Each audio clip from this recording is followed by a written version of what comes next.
member China's exports have experienced a rapid rise in 2024, boosting the nation's growth prospects. The exports grew quickly in April and May this year, with outbound shipments growing 6% year-on-year. In May alone, China's exports saw an increase of 1.5% compared to April. The rise in numbers come at a time when the communist nation is struggling to navigate its native economy. Yeah, but it's not surprising, because now China is doing businesses with countries that are in the BRICS, trading in their local currency, and their president was not long ago, sometime last month, in the EU for them to have trade talks to strengthen their ties, for them to expand in terms of their exports to the EU. So it's not surprising.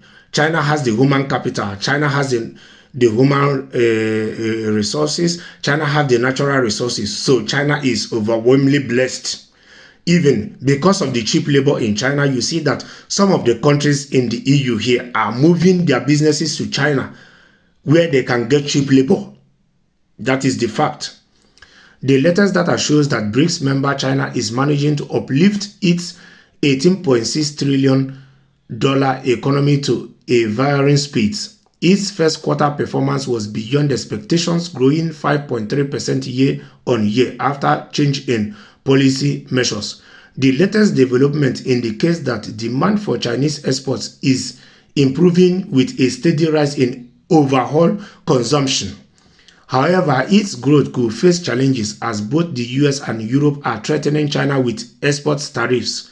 Yeah, they will be threatening China with export tariffs, but at the end of the day, whatever affects China affects both the US and the EU, because China is doing a whole lot of businesses with them.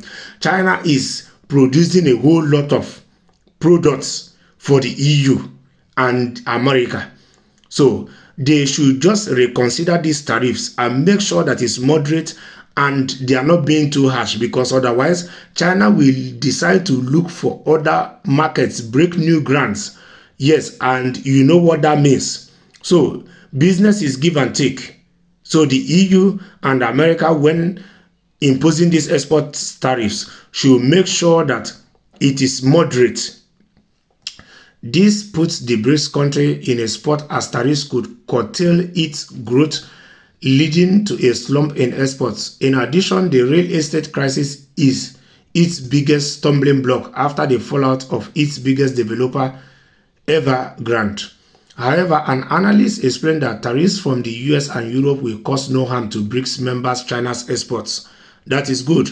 I just hope that the way the experts, based on the numbers they have put together, the informations they have weighed, I just hope that they are just right. Because if it happens like that, then it's a fair deal, it's a win-win situation for everybody. At the end of the day, everybody is happy. But if the export tariffs are too high, then it means that China will be left with no other option than to start looking for other markets where they can export these goods. Global demand is giving a bigger boost to China's economy than we had anticipated this year. Foreign tariffs will make little difference to aggregate export performance in the near term, said Julian Evans, Pete Richard, head of China Economic at Capital Economics, to Reuters. We now think that China's economy will expand 5.5% this year as a result, he added. Therefore, China's growth can boost the BRICS alliance, making the group stronger in international markets.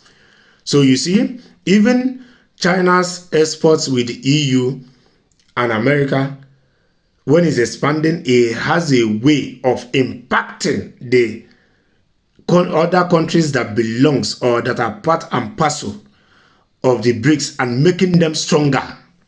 BRICS is looking to take the lead in becoming the top exporter of goods to developing countries around the world. Once the feat is achieved, they might intend to convince them to settle payments in local currency and not US dollars, which is already what China, Russia, Iran, and India, they are doing. And in their next summit in October, if they now launch their BRICS currency, they will no longer trade in their local currency. They will now be trading in the BRICS currency. And this is going to bring a whole lot of issues for the US dollar. The US have a whole lot of work to do because the BRICS is putting up a strong challenge to the US dollar and American economy at large. And for the third world countries that are in this BRICS, is even good for them because them being able to de-dollarize their countries alone in the past wouldn't have been possible. So this collective effort is equally going to help in elevating these third world countries or developing countries out of the being held hostage by the US dollar or being imprisoned or being forced to be using US dollar instead of using their own country's currency. So this is good news for such countries. And a multipolar world is better than a unipolar world.